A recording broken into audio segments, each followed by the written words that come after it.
Welcome, dear viewers, to our sanctuary of tranquility, where the worries of the world gently fade away.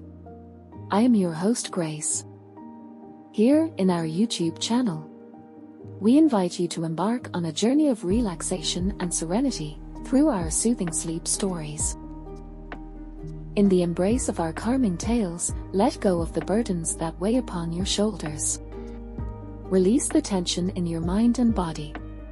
Take a deep breath, settle into your bed, and allow yourself to be swept away by the gentle rhythms of our narratives. Close your eyes and surrender to the peaceful whispers of the night. We will jump into today's story. Violet and the Secret Garden. Violet had always loved visiting her grandmother Mary Williams' house during the summer. The old, charming house stood on 4 acres of lush land, surrounded by a vibrant garden filled with exotic flowers.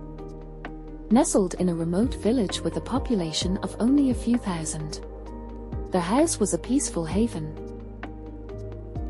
However, this visit was different.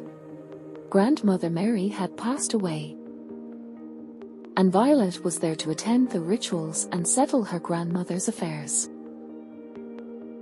After the solemn ceremonies were over, Violet wandered around the house, reminiscing about the time she spent there as a child. The house, though not modern, was beautiful with its antique furniture and cozy ambience. Her curiosity led her to the attic, a place she had never explored before. In the attic, amidst dusty old furniture and forgotten trinkets, Violet discovered a collection of books and peculiar tools. The books were filled with strange symbols and spells. As she read through them, a realization dawned on her. Her grandmother had been a witch. The revelation intrigued her, especially since she had always felt a peculiar connection to nature and an unexplainable energy within her. Violet's childhood was filled with tales of fantasy and wonder. Grandmother Mary would often tell her stories of enchanted forests and magical creatures. Little did Violet know, those stories were not mere fiction but a glimpse into her grandmother's true life as a witch. Mary would often say, "Magic is all around us, my dear, if only we have the eyes to see it." These words stuck with Violet, even though she never truly understood their meaning until now. Mary's house was a treasure trove of wonders. The attic, which Violet had now discovered, was just one of the many secrets it held. As a child, Violet remembered the countless times she saw Mary tending to her garden with a loving touch. The flowers seemed to bloom brighter, and the herbs grew stronger under her care. Violet always thought her grandmother had a special gift for gardening, but now she understood it was magic. The books Violet found in the attic were ancient, their pages yellowed with age. Some were written in languages she couldn't understand, filled with cryptic symbols and drawings. Others were more straightforward, containing recipes for potions and instructions for spells. One book, in particular, caught her attention. It was bound in deep blue leather and adorned with silver stars. The title read, "The Grimoire of Mary Williams." As she read through the grimoire, Violet felt a connection to her grandmother like never before. The spells and rituals described were not just instructions but memories. Each page was a testament to Mary's life, her joys, her struggles, and her triumphs. Violet found spells for healing, protection, and even for controlling the elements. The more she read, the more she felt her own powers awakening. As Violet delved deeper into the books, she felt a surge of power within her, unknown to her. She had been blessed with magic at birth, but her mother had performed a ritual to shun her magical abilities. However, the knowledge and spells in the books reignited her dormant powers. Violet could feel the magic flowing through her veins, growing stronger with each passing day. The garden, she realized, was not just a collection of beautiful flowers but a treasure trove of magical ingredients. Determined to uncover her grandmother's secrets, Violet decided to stay in the village. She immersed herself in studying the books and practicing spells, feeling more connected to her grandmother than ever before. Violet remembered the days she spent in the garden with Mary. They would spend hours tending to the plants, Mary teaching her the names and uses of each herb and flower. "This one," Mary would say, pointing to a bright red flower, "is called bloodroot. It's good for healing wounds, but you must handle it carefully." Violet never questioned how Mary knew so much about the plants. She simply enjoyed the time they spent together. One day, while experimenting with a spell in the garden, a thick smoke enveloped the area. When the smoke cleared, the garden had transformed. Among the new, breathtaking flowers stood a golden flower, shining brilliantly.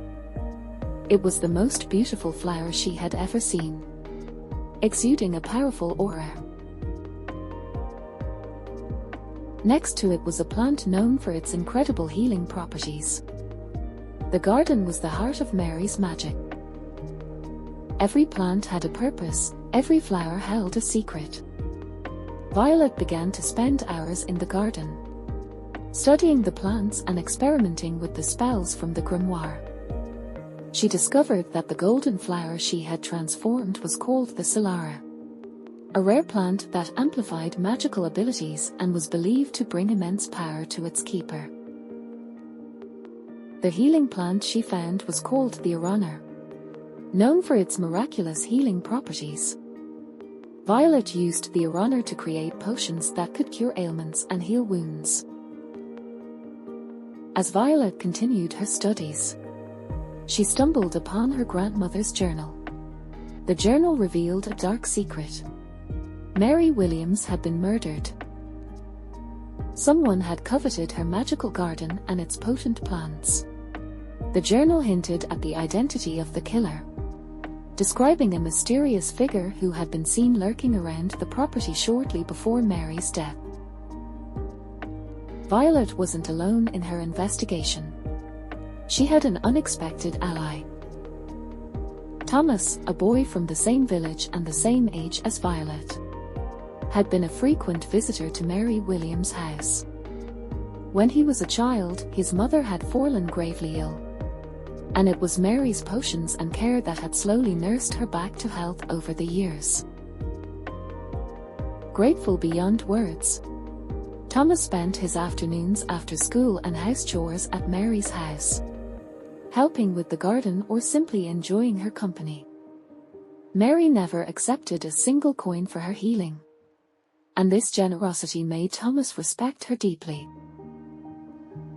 He was the only person in the village who knew Mary was a witch, a secret he kept close to his heart. The day Mary died, Thomas was out of town on business. When he returned and heard the news, his heart sank with the certainty that her death was not natural, it was a murder. A few days later, Thomas visited Mary's house to meet Violet. When he saw her, he was struck by her beauty and grace. She was the very image of her grandmother, yet with a vibrant, youthful energy. As they talked, Thomas discovered that Violet had already uncovered her grandmother's secret. He decided to stay and help her with the garden and the magic, teaching her how to brew potions as Mary had taught him. As they worked together, their conversations turned more personal, and they spoke often of Mary and the mysteries surrounding her death. They grew closer, with Thomas developing strong feelings for Violet, and to his delight, she seemed to reciprocate. As their love blossomed, it became clear to the entire village that Thomas and Violet were deeply in love. Thomas, completely captivated by her, decided it was time for Violet to meet his mother. He brought her to his family home, where his mother, forever grateful to Mary for saving her life, welcomed Violet with open arms and warmth. Over the next few months, their bond grew stronger, and they spent countless afternoons in the magical garden or wandering through the village together. After spending countless hours together, Violet realized she could trust Thomas completely. His unwavering support and kindness made her feel safe, and she knew in her heart that he was someone she could rely on. One evening, as they sat together in the quiet serenity of the garden, Violet felt the weight of the secret she had been carrying. She had to tell him the truth. Summoning her courage, she turned to Thomas and, with a heavy heart, revealed that her grandmother, Mary, hadn't died naturally. She had been murdered. When she confronted Thomas with this, he admitted that he had suspected as much but needed confirmation. United in their grief and determination, they vowed to find the killer and began their investigation together. Violet and Thomas wasted no time in starting their investigation. They began by retracing Mary's last days, speaking with villagers and piecing together any information they could find. Many of the villagers were hesitant to talk, either out of fear or respect for Mary's privacy, but some offered small clues that slowly began to form a larger picture. Thomas remembered a strange figure he had seen lurking around Mary's property a few weeks before her death. He described the man as tall, with a dark cloak that obscured his face. This figure had been seen several times near the garden, but whenever Thomas or Mary approached, he would disappear into the shadows. Violet and Thomas decided to dig deeper into the village's history. They visited the local library and spoke with the village elders, hoping to uncover any old grudges or dark secrets that might point to a motive for Mary's murder. It was during one of these visits that they learned of an old legend, a tale of a powerful sorcerer who had once lived in the village and sought to control the magical forces within it. The legend spoke of a battle between the sorcerer and a group of witches who had united to stop him. The sorcerer was defeated, but his dark influence lingered, and it was said that his descendants still lived in the village, seeking to reclaim the power that had been taken from them.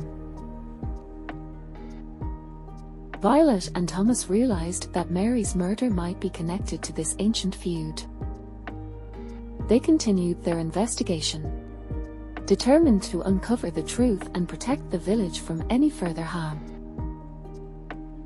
As Violet and Thomas dug deeper, they began to notice strange occurrences around the village. People reported seeing shadowy figures at night, and there were whispers of dark magic at work. Violet could feel the presence of something malevolent growing stronger, and she knew that they were running out of time. One evening, as they were going over their findings, they were interrupted by a loud crash outside. Rushing to the garden, they found the golden flower, Solara, withering under a dark, unnatural energy. They realized that the sorcerer's descendant had found a way to drain the power from the garden, and was attempting to weaken them before making a final move. Determined to protect the garden and honor Mary's memory, Violet and Thomas prepared for battle. They fortified the house with protective spells and brewed potions to enhance their strength. Violet's magic had grown stronger with Thomas's guidance, and she felt ready to face whatever was coming. The final confrontation came on a stormy night. The air crackled with energy as the sorcerer's descendant, a man named Tobias, revealed himself. He had been the mysterious figure lurking around Mary's property, and had long coveted the power of the Solara. Tobias had learned of Mary's powerful spell, and had killed her to prevent her from completing it. Violet and Thomas fought bravely, using every bit of knowledge and magic they had learned from Mary. The battle was fierce, with spells clashing in the air and the ground shaking under the force of their power. At one point, it seemed as though Tobias might win, but Violet, drawing on the love and strength she had gained from her grandmother and Thomas, managed to summon a burst of energy that overwhelmed Tobias. With a final, powerful spell, Violet banished Tobias from the village, breaking his dark influence once and for all. The garden, once again bathed in light, began to heal, and the Solara bloomed brighter than ever. With Tobias defeated, Violet and Thomas dedicated themselves to preserving Mary's legacy. They used the magical garden to help those in need, providing remedies for illnesses and ailments. The village, once shrouded in fear and suspicion, began to thrive under their care. Violet and Thomas's bond grew stronger, and what had begun as a partnership forged in adversity blossomed into love. They decided to stay in the village, turning Mary's house into a sanctuary for those seeking help and guidance. Together, they continued Mary's work, ensuring that her memory and magic lived on. The golden flower, Solara, became a symbol of hope and healing in the village, a testament to the enduring power of love, magic, and the unbreakable bond between Violet and Thomas. As they stood together in the garden, they knew that they had found not only a shared purpose but also a future filled with love and light. Tonight, as you drift into slumber, may your dreams be filled with wonder and beauty. May you wander through landscapes of enchantment and adventure. You have been a great audience, and I thank you all for hearing me out.